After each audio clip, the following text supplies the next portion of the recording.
Vocês já observaram como alguns equipamentos eletroeletrônicos, principalmente os importados, eles possuem uma tensão confusa? Esse aqui, por exemplo, ele pode ser chaveado para funcionar em 115 volts ou 230 volts. Mas afinal de contas, qual é a real, a verdadeira tensão nominal entregue pelas concessionárias no Brasil?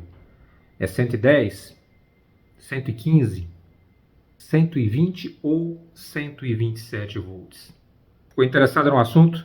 Então fica aí que nós vamos esclarecer para vocês de onde vem toda essa confusão e por que alguns estados e algumas regiões do Brasil você tem 220 e outras você tem 127 volts e não 110, 115 ou 120 como alguns imaginam. Ficou interessado? Se liga aí que nós vamos esclarecer para vocês por que você tem toda essa confusão e qual é a real tensão nominal utilizada aqui no Brasil. Primeiramente, eu queria esclarecer para vocês que até o ano de 1986, algumas concessionárias de energia elétrica disponibilizavam para consumidores, unidades consumidoras do grupo B, a tensão de 110 volts. Mas isso mudou.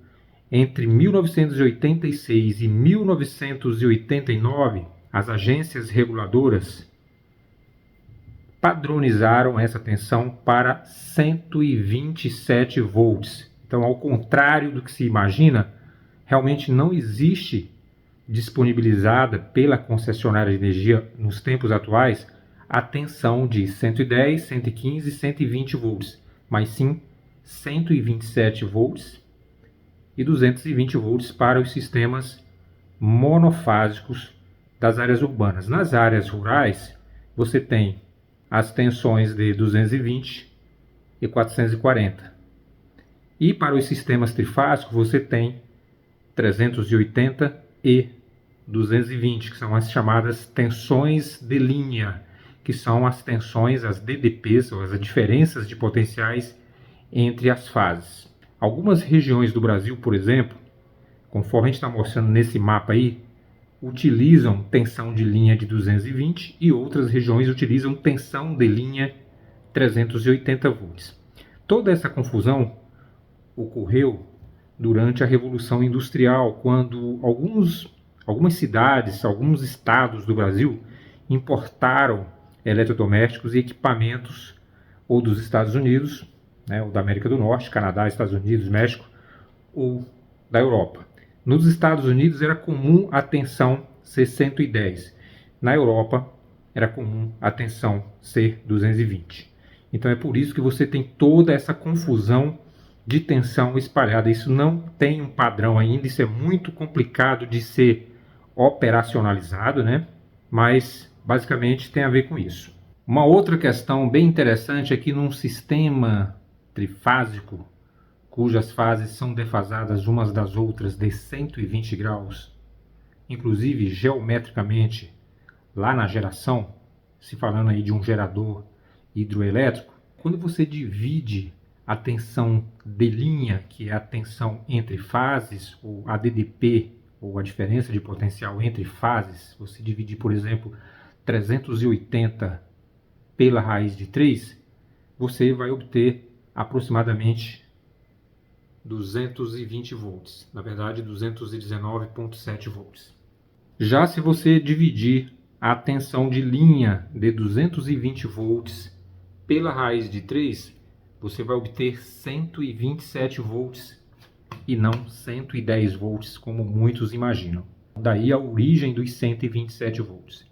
Então muita gente pensava que 110 seria a metade de 220. Só que essa conta, pessoal, ela não é uma conta, não é uma equação escalar. É uma equação vetorial. E é por isso que você divide as tensões de linha, que são as tensões entre fases, pela raiz de 3. Por exemplo, se você dividir 380 volts pela raiz de 3, você vai obter aproximadamente 220 volts. Já se você dividir 220 volts pela raiz de 3, você vai obter 127 volts. Bem como se você dividir 440 pela raiz de 3, você vai obter 254 volts. E não 220 volts, que seria metade de 440, ou 110, que seria a metade de 220. Como eu disse, trata-se de uma equação vetorial e não escalar.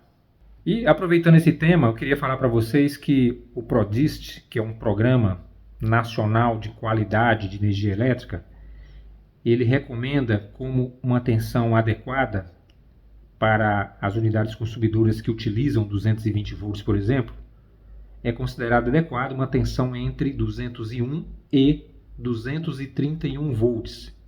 E é considerada uma tensão crítica uma tensão menor que 189 volts ou superior a 233 volts, onde qualquer disfuncionamento, inclusive a queima prematura de eletrodomésticos, bem como motores, geladeiras, ar-condicionados, dentre outros eletrodomésticos, é provável. Já para quem recebe na sua unidade consumidora uma tensão nominal de 127 volts, é considerado adequado uma tensão entre 116 e 133 volts. E é considerado crítica a tensão menor que 109 e maior que 140 volts, onde qualquer disfuncionamento aí no funcionamento normal da sua unidade consumidora é provável, inclusive a queima prematura de eletrodomésticos,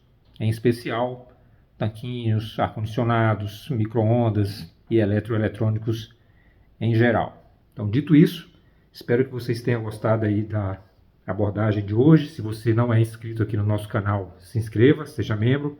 A gente vai ficando por aqui. Um abraço e até o nosso próximo review aqui no canal da Eletricidade. Um abraço, pessoal!